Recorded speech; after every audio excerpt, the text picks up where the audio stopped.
All right. Good evening, everybody. Tonight it's our pleasure to be meeting with Tim Nye. I got to know Tim at an art fair, chatting with him some at another dealer's booth, and I was impressed with what he does and who he is, and we share a fair number of interests. Tim, welcome to the Klein Artist Works group tonight. Thanks for having me. Where were you raised? New York City. And were you interested in the arts as a kid, high school, college, or did that come later? No, it was pretty much right in high school, and I kind of knew that I wanted to be involved in the exhibition business as a senior in high school. Can you talk a little louder, Tim? I said I pretty much knew that I wanted to be involved in the curatorial world as a senior in high school. You never approached this as a failed artist, and you wanted to be an artist and it didn't work, so you chose this? No. No. I definitely, there's plenty of creative possibilities in what I do, and I never had the desire to actually make art. Got it. If you can pull the camera down a little bit, we're cutting off right or that way. That'd be either way is perfect. There you go. All right. So, did you study art? I studied art history at Cornell, and then I did a curatorial program called the Whitney Independent Study Program. Was that right out of college, or was that later? I did. I got an M.B.A, a business school degree in between. And so you pursued another career before jumping into the art world, right? No, I started a gallery called Thread Waxing Space, which was an alternative space. It started in 1991, and it did everything from music to visual arts to performance to dance. It was kind of all disciplines under one roof. So I ran that, founded it and ran that for 5 years, and then started a number of other entrepreneurial endeavors in the music and entertainment business. Those did rather well. One of them did, yeah. Hey, are you guys still having difficulty hearing Sam? I'm getting notes asking you to turn up your volume, saying you're barely audible. You're going to have. Is that better, you guys? Say some more, Tim. Is this any better? Let's see if I can turn up the mic.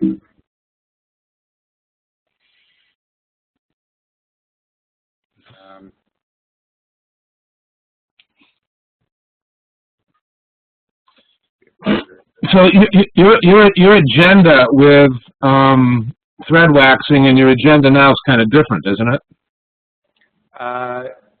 Thread waxing was a nonprofit, and NYEHAUS is certainly not a nonprofit by choice.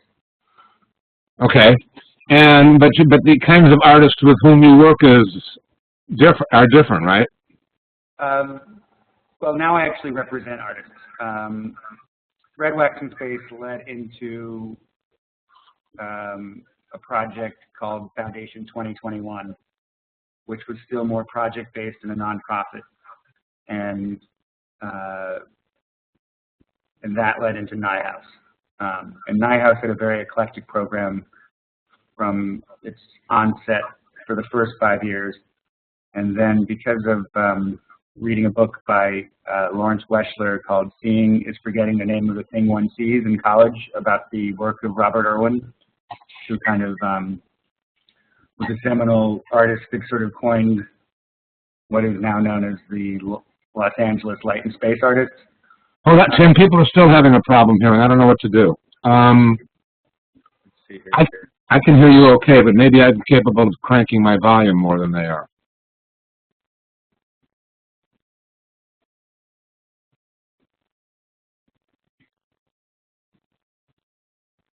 Now I can't hear you at all. Is that any better? That sounds better to me. Go ahead, say something more. Testing. A little louder than it was before, but maybe you can boom a little bit and we can do it that way. Okay, I'll try. All right, so you're talking about Weschler and light and space.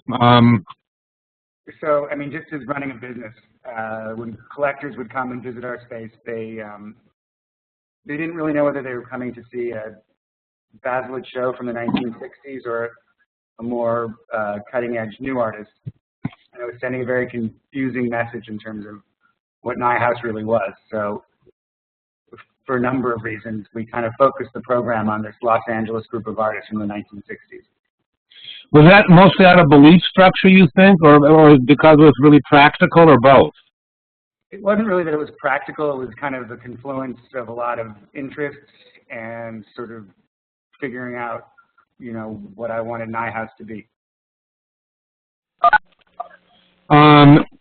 Is that your aesthetic to a large extent? Clean? I kind of describe my aesthetic as both minimalist and maximalist. Okay. You want to define? I mean, I remember Neil Jenny described his work as being maximal. How do you use it? How do you? Go ahead.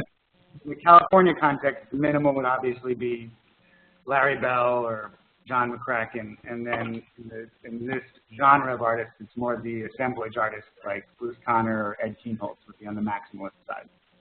Where do you put Tony Berlant, on the maximal side? Yeah. I used to represent Tony Berlant, Ed Moses, and Ken Price, so that I appreciate the attention, you know, that the elevation you're bringing to these guys' careers. Most of these artists are north of 70 years of age in the California light and space field, right? Absolutely. And how do you, I mean, you're taking, I mean, they had decent successes some time ago, and then I'd have to, you know, to an extent their careers were on auto drive, and it seems to me that you've elevated them to a higher level. Well, it's definitely been a very focused strategy to make sure that there were both international exhibitions that I initiated, domestic shows at the gallery, as well as partnering with other galleries and making sure that other colleagues of mine that kind of had a reception to the aesthetic would include them in group shows, as well as really making sure that it wasn't always ghettoized in Los Angeles artists from the 60s. So, for instance, Studio Chicago is going to do a two-person show with a very interesting young street artist named Swoon. So I think there's He's pretty good. It's important to kind of, you know, not just keep them with their own generation and their own geography, to really illuminate to the public that may not be as familiar with their work, to kind of give them a context. I feel like you're breaking the mold in a lot of different kinds of directions. Are you aware that you are? I mean, this is something you know you're doing, right? Yeah, I guess that's, I'm in that business, the mold breaking business. So, can we? How many can you? How many molds have you broken? Or let's name some. I guess I'm more creating a different model. I mean, the art world is very competitive, and in a lot of ways, it's very counterproductive to be that way. For instance, I'm not worried that other dealers are going to steal my artists. There's loyalty, and there's also tracking down a lot of the vintage works that I'm constantly looking for. So if I place a piece at David Werner Gallery, he's not going to spend the time to go trekking through the hills of Hollywood looking for vintage Pierre Alexandra works. He'd just as soon sell a work and then come back to me to find another work. So I think partnerships with other more established dealers that have a broader program, let's say, Werner has become kind of the minimalist gallery with Fred Sandback and McCracken and Donald Judd, etc. So it's always interesting to include my guys in the East Coast minimalist world. So there's a real constant looking for opportunities for the artists, as well as curating a lot of shows. I don't think that many dealers really curate shows, and that really applies towards the kind of shows I've done in Europe with a big project during the last Venice Biennale. We took over a palazzo on the Grand Canal and did a show called Venice in Venice, where we brought the Venice, California group to a Venice, Italy palazzo. But it's also the way I approach the art fairs that we do. A lot of galleries just bring their gallery program, and we make a real effort to curate the booth and to make it really a special experience for the the art fair visitor. The art fairs is typically a one artist or two artist presentation? No, I mean, we've done 1 and 2 artist presentations, but it's, you know, it's very kind of, okay, you know, one of the artists has just done an interesting body of work, so let's do a one person versus we just got some interesting work in on consignment that makes sense together, so we'll do a more curated group show. But it's never just a hodgepodge of artists. How big of a team are you? How many people are working for you? You've got a gallery in LA, right? You've got a gallery in New York, and you do exhibits in Europe. How many people are helping you? We probably have 8 or 9 full-time people. And are some of these people scouting around for, you know, Peter Alexander in the LA Hills? Or is it, I guess it's like, as the gallery has grown, as you've gotten larger, how have you learned and how have you started delegating and altered what roles did you used to do that you don't do now? Well, unfortunately, I'm the only one that really can sell work on the scale that we need to thrive as a business. Everybody is kind of trying to grow into that role.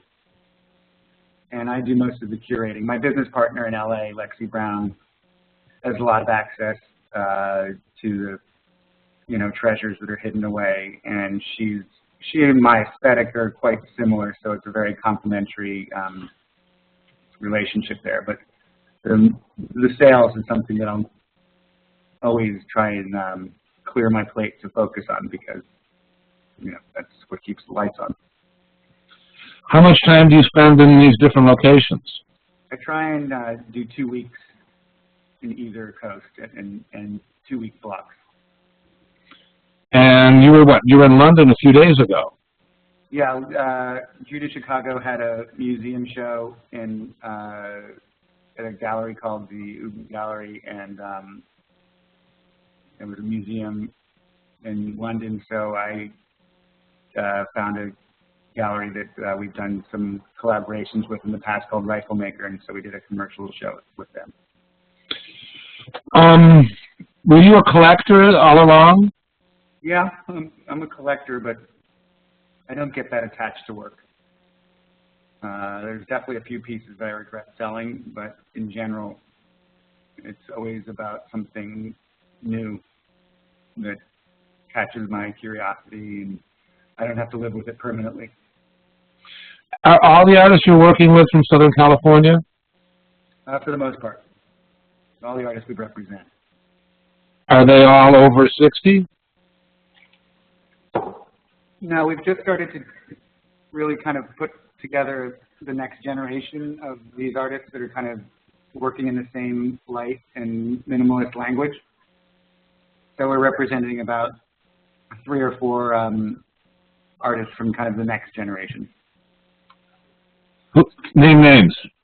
There's a guy named Whitney that we're going to show in January who does beautiful, very layered but translucent layers of white. A little bit reminiscent of like Agnes Martin or Mary Corse. Then another guy that's really working in some of the language that Terrell or Doug Wheeler works with. He's going to show in Los Angeles in January. And then the gallery kind of started with an artist that works in highly polished finishes with thread embedded into the surface that look like very refined pinstripes, named Brian Wills. And he's been kind of with the gallery since the beginning.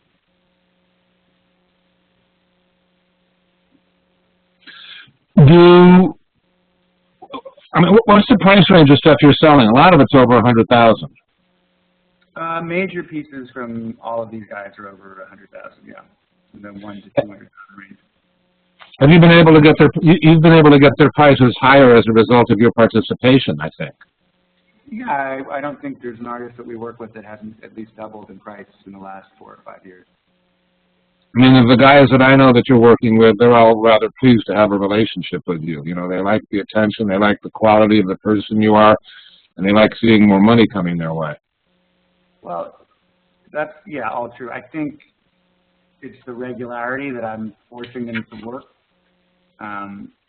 You know, before, as you say, they were kind of on autopilot, but they didn't have a very specific goal right ahead of them that they had to make work for, and none of them were actively promoted by their dealers at art fairs. And you know, Los Angeles, ironically, is probably not where most of their attention is coming now.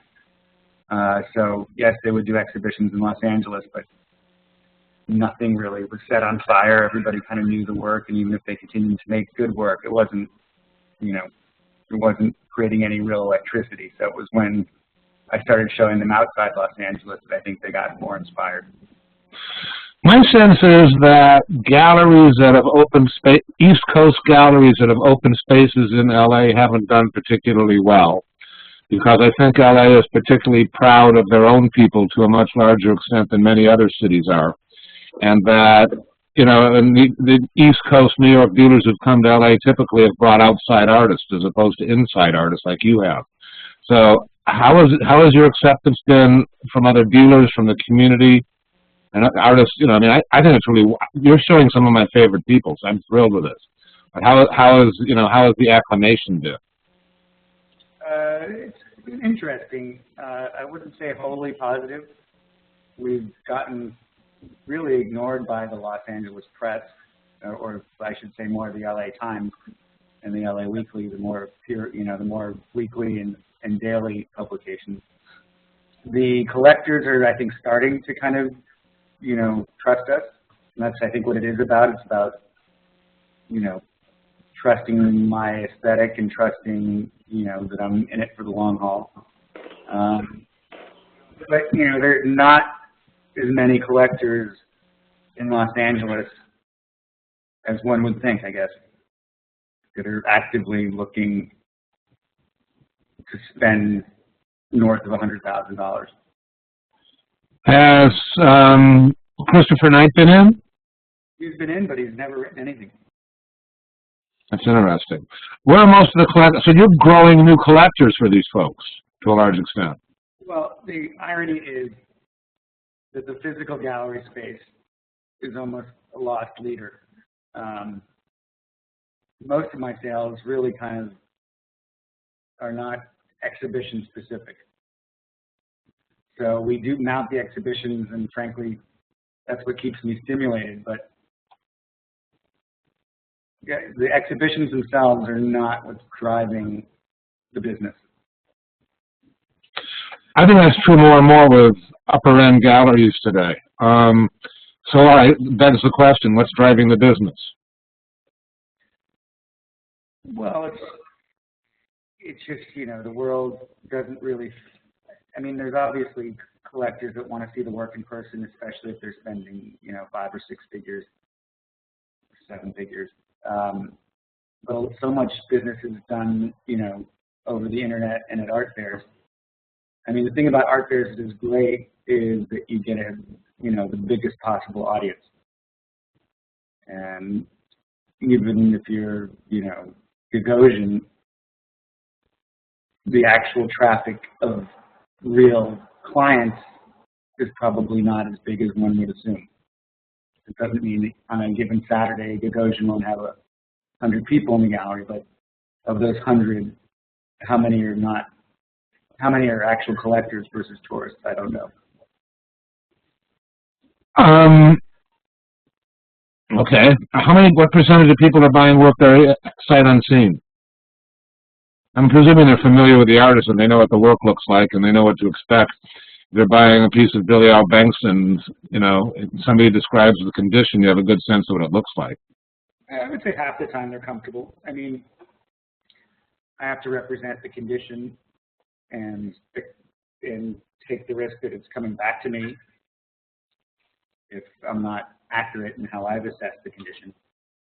So a lot of times they're buying something on the condition that when it arrives at their home, when they get wherever it's going, it's what they expect it to be. Exactly. Are you involved in financing?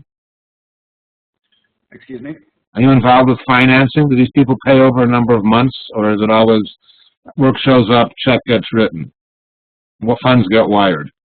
You don't usually release the work except in very specific conditions unless, you know, you've been paid. So you typically you've been paid full before the work goes out? Yeah. Okay.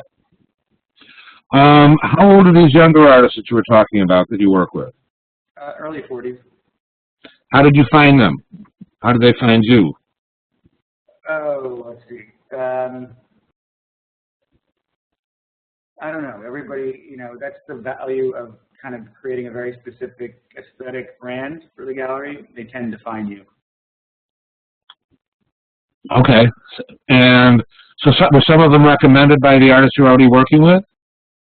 No, but, you know, advisors sort of say, oh, we get what you're doing here. You should really go see so-and-so. Sure. How many of these higher-end people that you're working with have art consultants, art advisors counseling them? My best clients, frankly, don't. I would hope, yeah. But you're still a number of, you know, they're the ones who have the passion and they understand what they're dealing with and they can have a healthy dialogue. But, you know, you're still working with people who have somebody else whispering in their ear or yelling in their ear, or not. Well, even the ones that have advisors are not taking their advisors' advice sight unseen. The advisor's job is to kind of assess the kind of collection they're trying to build in the best case, and then bring them things they feel fits the parameters of their aesthetic. So the advisors that kind of, you know, go the shotgun approach for their clients, we never really get any business done with them. It's always a lot of wasted time. Are most of your clients on the East Coast? No. Whereabouts? There's some on the East Coast. There's a number of them in Europe. I mean, to be honest, I have a very, I have a group of clients that are really building collections in depth in this material. And if I had my druthers, I would never go outside of them. You know, I'd like to have enough clients that are consistently adding work to the collection so that I didn't have to do one-offs. That's yeah. How many one-offs are there? Is that half of your sales at this point, or more? No, I would say the one-offs are a third or less. So all right. So how many people fall in the 2/3 group that are collectors collecting in depth? Is that over a dozen people? Probably about a dozen. And they're buying work pretty much every other month, if not more often. They're buying work as frequently as I can find them great work. How much of that art's getting hung in their home? Well, a number of them have private museums. I would say most of it is getting hung because they have multiple homes or private exhibition spaces. Are most of those pieces dated? I mean, are they older than 10 years old? The majority, frankly, are pre-1970. So is most of your work resale? Yeah. I mean, plus the core group of artists that I represent that are still making new work, like Laddie John Doe, Peter Alexander, Ron Cooper, and then the younger group. Ed Moses is still making new art. Tony Berlant is. But mostly you're selling previously sold pieces of theirs. Yeah, I mean, the direction they've gone in was really, the foundation was really based on the 1960s work that they have. And a few of them kind of wowed me with the work they're making now, so we've been really trying to get clients to now that they have the core historical work, to move into the more recent work that they've done. Is there a compulsion to keep the artist with whom you're working happy, even though you're dealing with pieces of theirs that have sold previously? Well, I give them some participation. I mean, that's sort of mandated by law for California art sold from California, right? Well, not if I'm in New York, but I do it at a bigger cut, and regardless of whether it's in California. I don't know if I want to make sure you guys are understanding what Tim's saying here. In California, there's a residual art royalties act that says an artist, I believe, is entitled to 5% of the increased amount that a work of art sells for over the last time it's sold, and that money goes to the artist. And Tim is saying that in New York, he doesn't have to comply with that because it's a California law, but he does it anyway, and he's paying a higher percentage than that. I mean, I think it's the honorable thing to do is to keep the artist engaged and to acknowledge that they played a seminal role in getting that work of art as good as it is, and they deserve, you know, it's like the same thing with music. You know, every time it's played, you get a fraction. Well, I do it more with the artists that I represent because they are often very good sources of finding their historical work. So it's kind of a quid pro quo. I make sure that they are actively looking for work to, you know, buy back, and then I bring them in. And in fact, a lot of the artists I work with, we find a vintage work, either it's from my sources or their own, and we buy it back together. Do some of them feel like they're competing with themselves? No.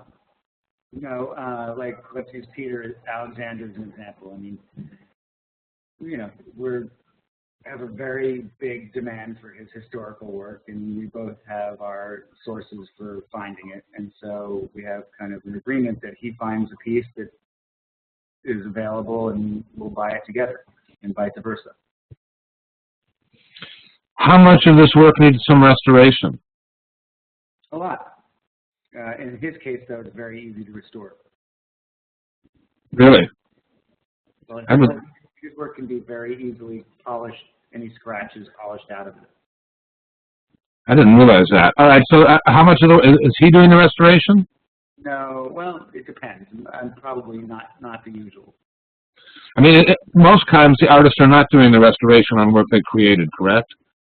Yeah, almost exclusively not. Yeah. So are these art restorers who are polishing? You know, it could be a body shop. We have worked with body shops, but mostly we work with Jack Brogan, who's kind of the master of this group of artists restoration. And he's done a lot. I don't know him. Is he in LA or nearby? He fabricates Robert Irwin's work, fabricated John McCracken's work. He works very closely with all these guys.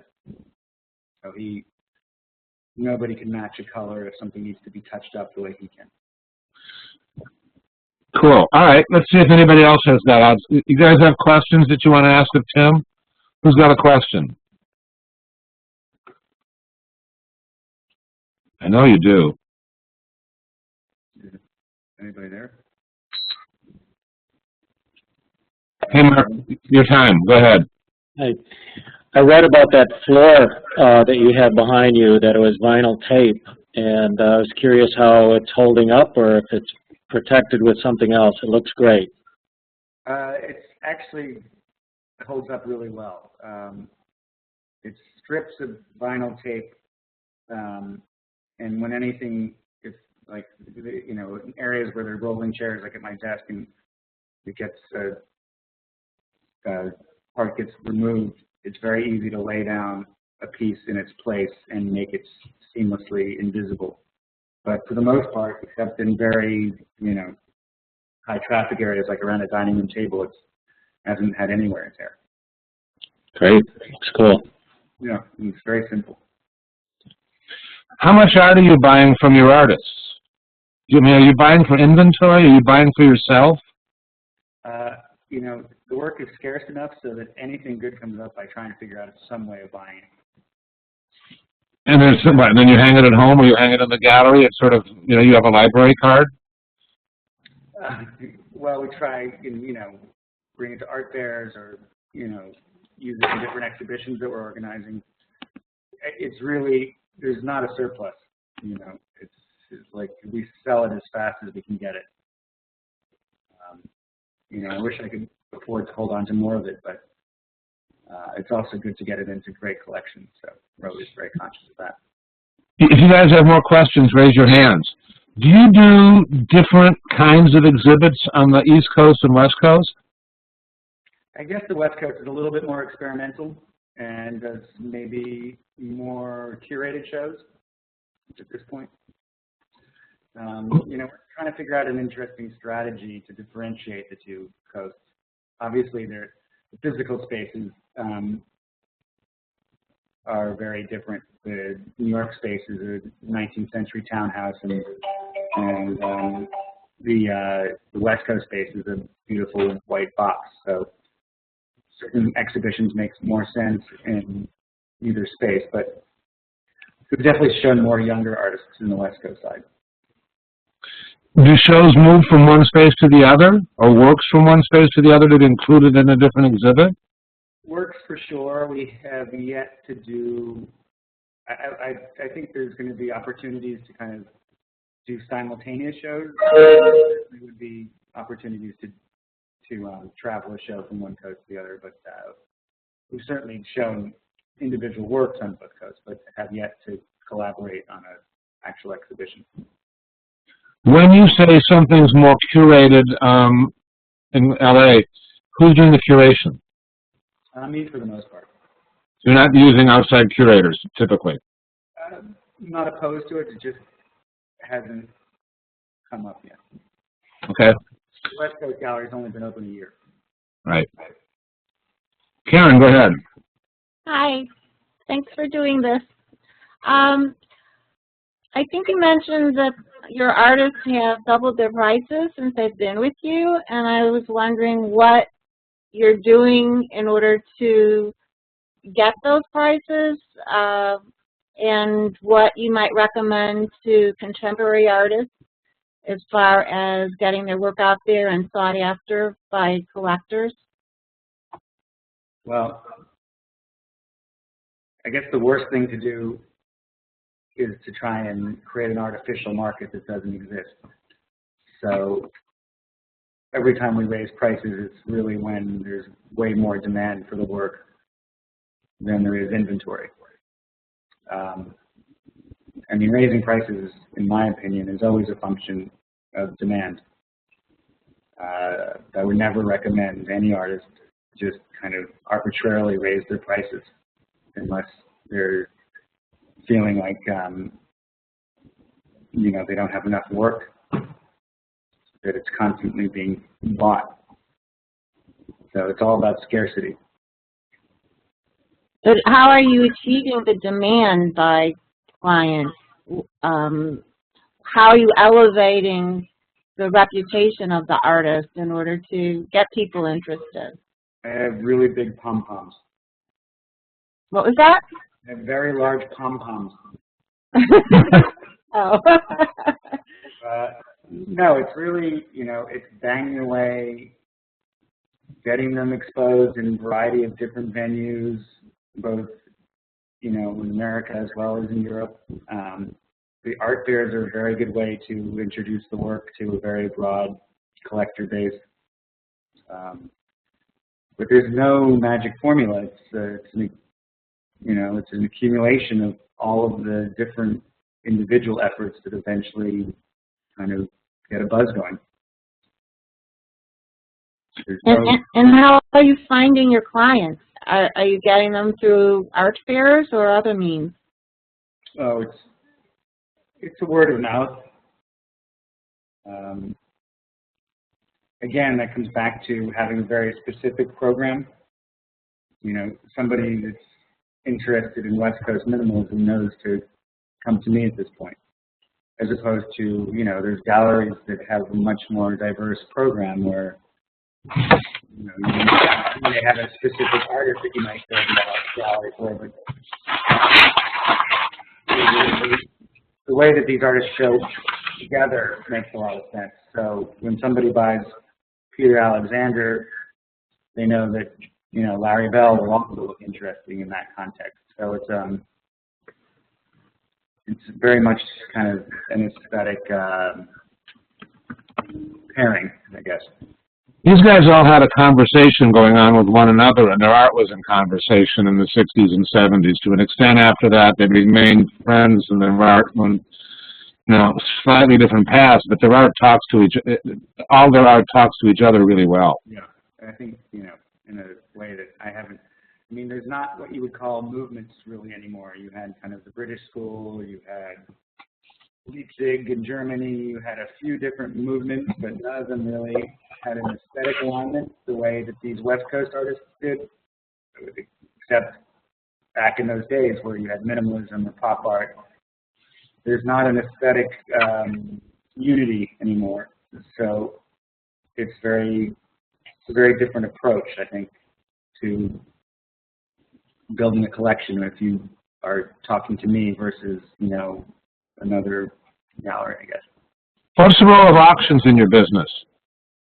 I buy from auctions. Bonhams often has some nice things, and the disparity between what I can sell something to a collector for versus what I might be able to snatch it up at auction, often there's a big gap, particularly with this group of artists. You're not putting work up at auction and defending it, or or using that as a means of establishing prices? No, I mean, I'll buy art, but it's, you know, you have to do it in a very disciplined way. Yeah, I mean, I think frequently in auctions there's oversights. Yeah, I mean, you just say, listen, I'm willing to pay this, and sometimes you get it, sometimes you don't. Right. What about how hyperbolic some of these auctions are last week, etc.? Does this mean anything to you? No, absolutely. I mean, you know, the advantage of my business is it's very much not built on hype.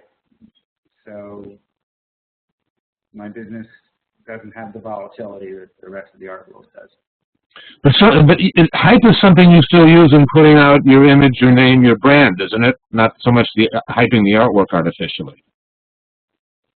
Oh, I'll sell my soul, but... Yeah, but some of the parties and events you host create... Yeah, I mean, we're trying to create a community. I mean, you know, coming to our gallery is a very different experience than your typical New York gallery, that's for sure. And yeah, we try and, you know, use culinary aspects and music and, you know, to really build not a hype, but an energy around the art we're showing.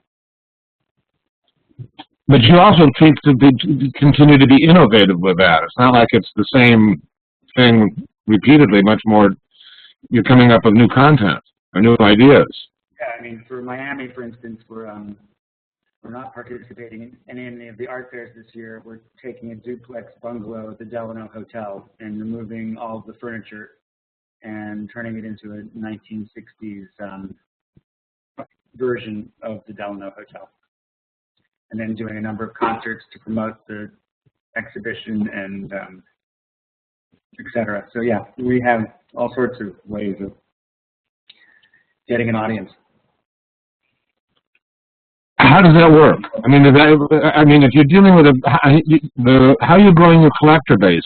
I mean, it would seem to me that it's mostly connoisseurship, but some of these kinds of hosting events aren't so connoisseured.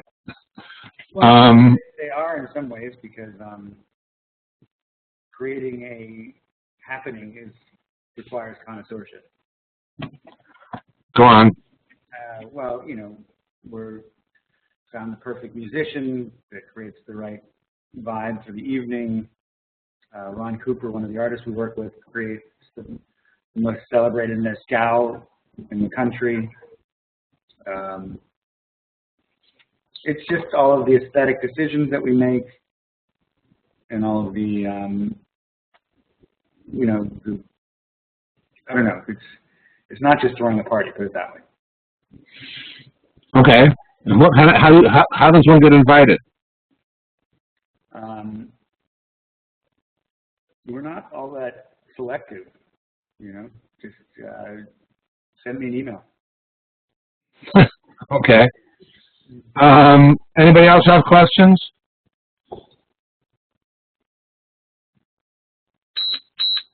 There we go. Mika, go ahead. Paul, I missed the first 10 minutes because of the reschedule. Could you describe quickly what kind of art Tim represents that needs polishing and repainting and touching up? Sure. Southern California, light and space. I mean, it's people like Craig Kaufman, Laddie John Dill. I mean, these are a lot of artists who came out of the finish fetish that had something to do with the intersection of motorcycle gas tanks and surfboards, and the kind of way that those entities trap light and bounce light off and then continuing that and adding content to it. So that someone like Peter Alexander or John McCracken might have things with highly polished surfaces, as in a few others that, you know, over time, hanging in somebody's home might have gotten hit with a basketball and would need to be polished or, you know, cleaned up. Tim, did I say that okay? Yeah, great. Okay, cool. Okay, Nika? Yep, thanks. Sure thing. Lynn, go ahead. Hi, Tim. Thanks for meeting with us. I was wondering if you're finding that you're being a trendsetter in terms of the kinds of work that you're showing and the ways that you're exhibiting and throwing parties. And then my second question is, if there's a certain trend among what New York galleries are looking for in contemporary living artists. I didn't get the second question. Oh, I was wondering if there are any current trends, like in terms of what New York galleries are looking for when they're looking for new artists. It's just got to be good. I'm sorry? It's just got to be good. I mean, I don't mean that facetiously. You know, if you're a realist painter, you need to add something to that language. If you're creating minimalist work, you know, you have to do something that breaks out of a tradition without repeating it. You know, I don't feel there's trends so much. I mean, there's certainly galleries that are very good at getting huge amounts of hype and speculation behind the work.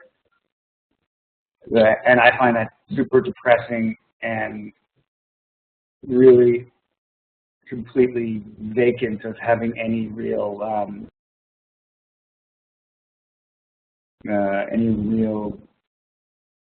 skill in the art making. So yeah, maybe I'm trend setting, but it's certainly not consciously. What kind of decisions, Tim? I mean, you participated in art fairs. What kind of factors play into having a suite at the Delano versus participating in a fair? Well, the way geographically Miami is set up and all the hotels that surround it, the Delano is so central. It just seemed like an interesting experiment. And it cost, let's say, $60,000 to have a booth at the Miami Basel Convention Center, and about a third of that to do what we're doing. And I think we'll, you know, stand out more. I don't think there's probably any Miami Basel attendee that doesn't have a drink at the Delano one day of that week. Sure, you're right. I mean, a lot of the advice I give to these artists is to be distinctive and to, you know, separate yourself from the others and to be true to who you are. I would have to say you're following that same kind of advice. Well, I think the biggest advice, just as an artist, is, let's say you're not represented. There's nothing that kind of is more disheartening to me than when somebody wants to show me the work that they've made and has not made any effort to find out what our gallery is about. It's totally true. You know, it's like, it drives me crazier than that. It's like when somebody comes and shows me like still lives, and I'm like, look at our website and seeing those exhibitions we've done.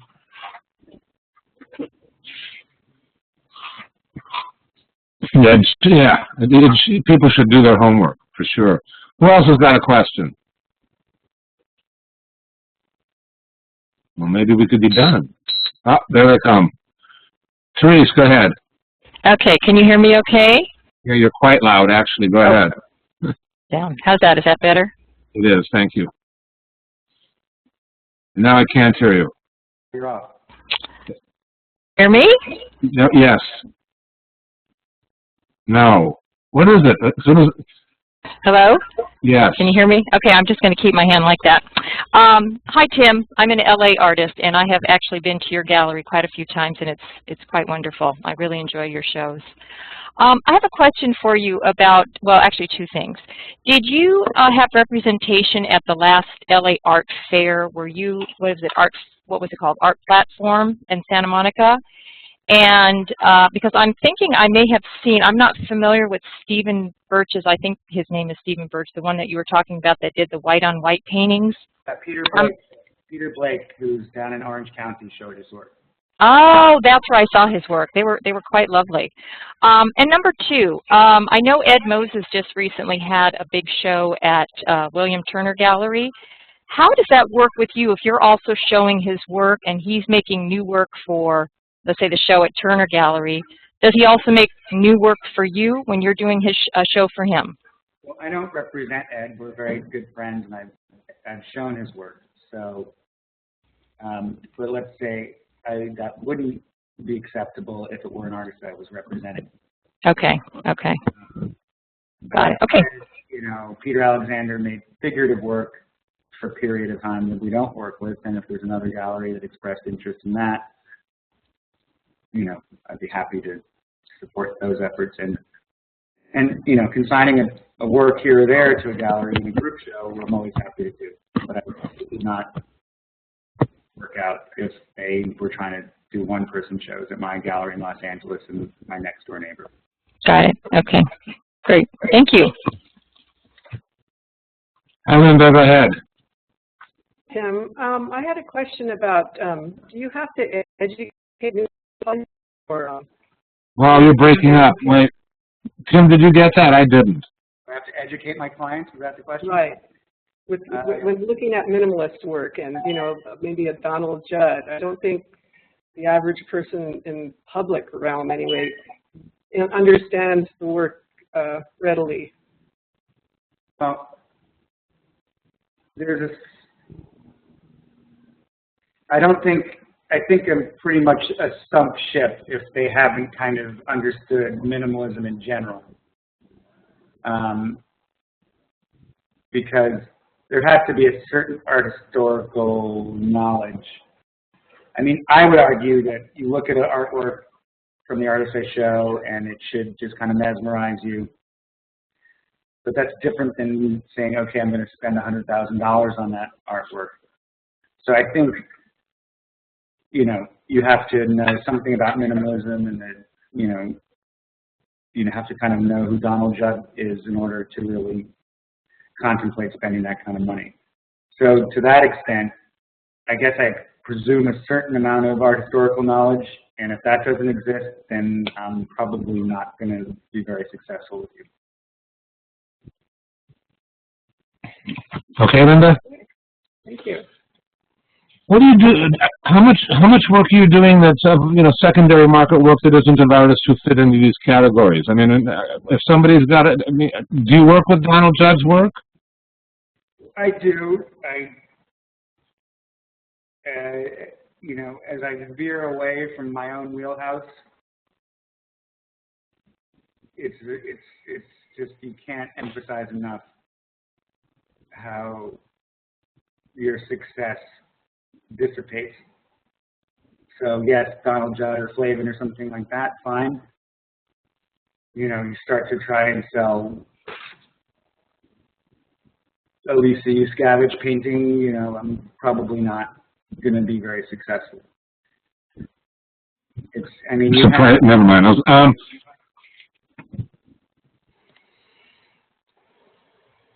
What do you do with a collector who has Lisa Yuskavage's work and other stuff and wants to start buying more pieces by Ed Moses and others, and they start deaccessioning? you're sending them to somebody else? Yeah, and you know, most dealers are collegial enough so that if I bring them a great work, they'll just split a commission with me. Okay. So you might help them, but you're not necessarily telling the client to go over to that person without you. I mean, you know, at this point, I know what's in people's collections to an extent that I may have an idea, but, you know, I'd rather not waste my time if I don't really know anybody that collects the work. Got it. Yeah, I hear you. Anybody else have a question for Tim? Yeah, we do. Yes, Karen. I just looked up Peter Blake on Google, and I see that he uses icons of American culture, and I'm just wondering, nowadays, would that be a problem with copyright issues? Like I'm looking at something using Coca-Cola's logo, Elvis Presley, Brillo, which I know Andy Warhol used, but is there more chance today that it would be sued? He would be sued because of it? I mean, I think copyright is really, you know, allowed if there's satire or some, I mean, I don't know the context that you're talking about, so it's hard to know, but, you know, you're not going to get away with, like, blatantly ripping off a Disney character, but, you know, there's a lot of subtlety in copyright issues.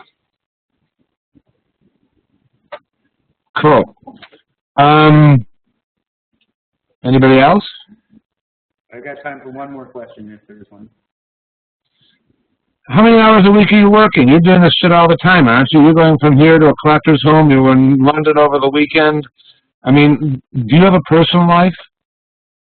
Well, you know, to whine about being a part of the art world is pretty easy. I mean, you know, our friends are in the art world, so, you know, we socialize for a living. I mean, so it is exhausting. You're always on, but it could be worse. What do you want to do in the next? How far ahead are you looking into the future? Do you have an ambition or a notion of what will be happening in 5 years or more?